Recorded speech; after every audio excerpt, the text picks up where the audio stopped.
Après Sharon Stone, c'était au tour de la comédienne française Juliette Binoche de recevoir l'étoile d'or du Festival international du film de Marrakech. C'est un pays spécial parce que ma famille a vécu ici pendant 15 ans. Et donc j'ai entendu parler du Maroc pendant de nombreuses années. Et donc d'être ici et de venir pour cet hommage, ça me touche énormément. Voilà. Juliette Binoche, une carrière déjà émaillée de 50 films, dont Mauvais sang bien sûr, mais encore Les Amants du Pont-Neuf et Bleu de Christophe Kieslowski.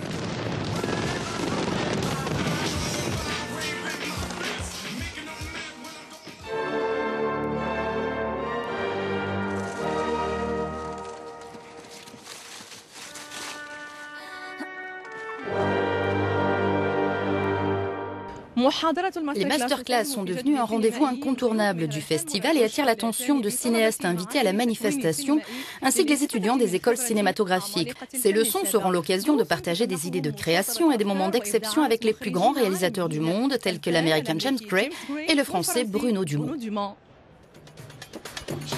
James Gray était déjà venu à Marrakech en 2012 en tant que membre du jury du festival. Il est donc de retour cette année pour une masterclass.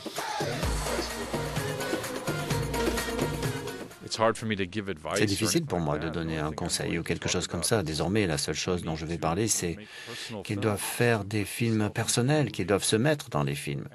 En ce qui concerne l'état du cinéma, eh bien, je pense que dans le monde, il est plutôt bon. Mais je crois que le cinéma américain a quelques soucis, mais dans le monde entier, c'est plutôt bien. Le problème, en fait, vient plus de la distribution que des réalisateurs. On a beaucoup de bons réalisateurs, je ne sais pas si on a de bons distributeurs.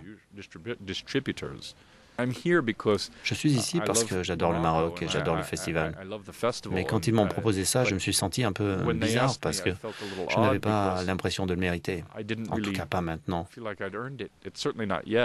Mais j'espère être à la hauteur et donner une bonne masterclass. Autre professeur de masterclass, le réalisateur Bruno Dumont, auteur entre autres de Camille Claudel, 1915. C'est un lieu où je peux expliquer pourquoi je travaille comme ça, pourquoi les sujets sont comme ça, pourquoi il y a de la violence, pourquoi il n'y en a pas, pourquoi il y a du sexe, pourquoi il n'y en a pas. Enfin, toutes ces questions qu'on peut se poser quand on voit un film, bah, je pense que c'est bien que, à la fois, je pense que c'est très instructif même pour un metteur en scène de rencontrer un spectateur.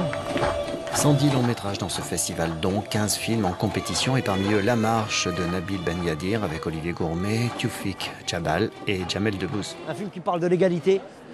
L'égalité, c'est un chantier permanent, hein, évidemment. Je ne connais aucun pays qui a réglé ce problème. Et alhamdoulilah, quand le cinéma s'intéresse à ce genre de sujet, ça donne souvent des grandes choses, comme La Marche notamment. En France, on a occulté cette histoire, qui est l'histoire de jeunes des Minguettes qui ont décidé de se révolter contre le racisme et pour l'égalité. C'est une époque très sombre en France, les années 80. Et voilà, donc c'était important de leur rendre hommage parce que l'histoire avait été complètement oubliée. On a fait un sondage il n'y a pas longtemps qui disait que 80% des Français ne savaient pas ce qu'était la marche. À l'occasion du 30e anniversaire de la marche pour l'égalité et contre le racisme, dite Marche des Beurs, Nabil Ben Yadir retrace l'histoire d'un défi lancé par une poignée de jeunes de la cité des Minguettes en banlieue lyonnaise. Traverser la France pour sensibiliser l'opinion publique à la montée du racisme. Pense justement. Parle justement. Ne te tais pas.